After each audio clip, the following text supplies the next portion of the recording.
నవరాత్రి 6వ రోజు దుర్గాదేవి మనకు కాత్యాయని అవతారం అండ్ లలితాదేవి అలంకారంలో దర్శనమిస్తారు. ఈ అమ్మవారిని పూజించడం వల్ల జీవితాల్లోని కష్టాలన్నీ తొలగిపోతాయని, అలాగే వివాహ సంబంధిత సమస్యలు ఇబ్బంది పడే వారికి కాత్యాయని అమ్మవారిని భక్తి శ్రద్ధలతో పూజ చేసిన వారికి ఖచ్చితంగా శుభాలు వస్తాయని నమ్మకం. అమ్మవారికి పంచామృతాలు, పసుపు, గంధం అంటే చాలా ఇష్టం. అందులో తేనె అంటే అతి ప్రీతి. మేము ఇవాళ అమ్మవారికి పంచామృతాలతో పసుపు, కుంకుమ అండ్ గంధంతో అభిషేకం చేసి అమ్మవారిని పూలతో అలంకరించి హల్వా నైవేద్యం నివేదించాము.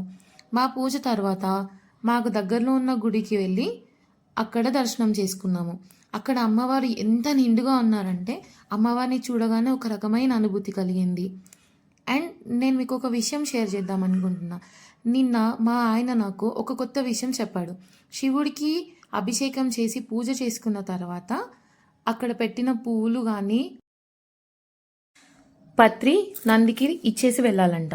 ఎందుకు అంటే శివుడు నందికి వరం ఇచ్చాడంట, నాకు పూజ చేసిన ప్రతిదీ మళ్ళీ నీకు ఇచ్చి వెళ్ళాలని చెప్పి. అందుకే మనం పూజ చేసిన తర్వాత ఆ పువ్వులు పత్రి మళ్ళీ నందికి ఇచ్చేసి వెళ్ళాలి. Thank you. Please subscribe.